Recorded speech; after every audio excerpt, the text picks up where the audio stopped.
describe him to me. And Muslims, look at the description of your Rasul. And for some, this would be the first time you hear what your Prophet looked like.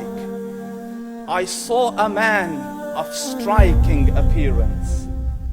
ظاهر الوضاء أبلج الوجه, radiant face, حسن الخلق, beautifully created. لم تعبه الثجلة, his belly wasn't protruding. ولم تزر به السعلة, nor was his head disproportionate and small. وسيم قسيم, proportionate and delicate, finely made, a specimen of a creation. في عينيه دعج, in his eyes there was a contrast. The dark was immensely dark, the white was excessively white. وفي أشفاره وطف, and his eyelashes were long. وفي صوته صهل, and in his voice was a natural echo. وفي عنقه سطع, and his neck was elegantly long. وفي لحيته كثاثة, his beard was full and thick. أزج أقرن, his eyebrows were arched, but they were not joined. It was separated. In summit فعليه الوقار, when he was silent, dignity covered him. وإن تكلم سماه وعلاه البهاء, and when he spoke, it was audible and clear, almost commanding and overtaking.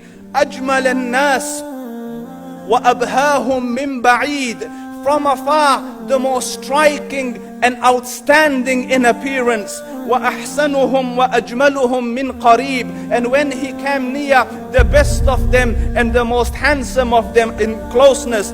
حلو المنطق, such an exalted and sweet level of logic. Like when he used to speak, it was so coherently logical, it was smooth and easy to understand. فصل لا نزر ولا هذر, he was to the point, not excessive nor too short. كأن منطقه خرزات نظم يتحدرن, his logic, his utterances, his words were like jewels coming out of a necklace, calculated, polished, one after the other, it would flow magically. ربعة, he was medium in height.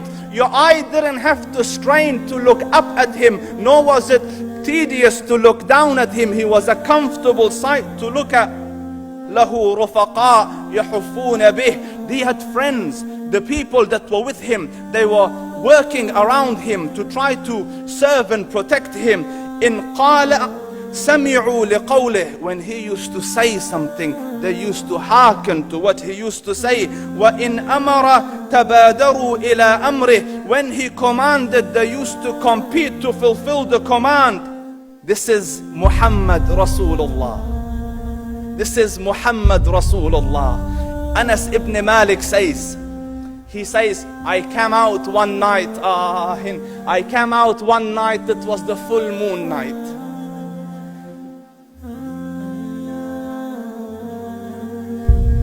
And I looked at the moon, and in the desert, understand, the moon is an awesome sight.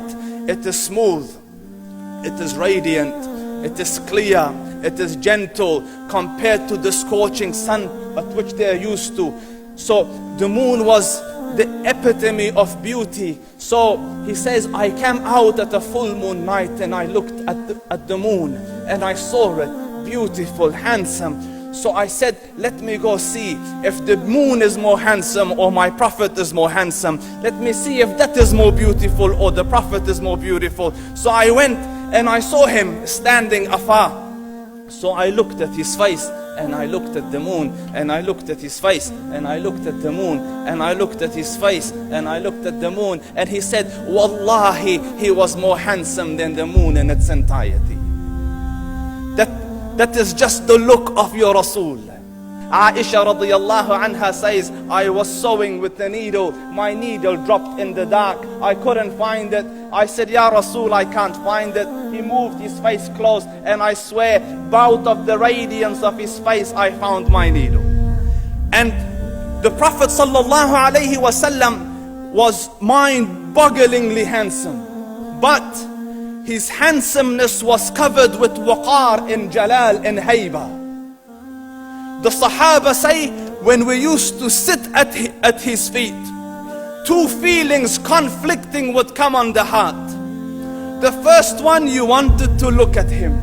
You wanted to behold the majesty of his face. And when you wanted to look up, shyness used to overtake you, so you used to look down. Amr ibn al-As says, I sat with him many times, but if you ask me to describe his face, I can't describe it. I wouldn't be able to look up to him ijlal.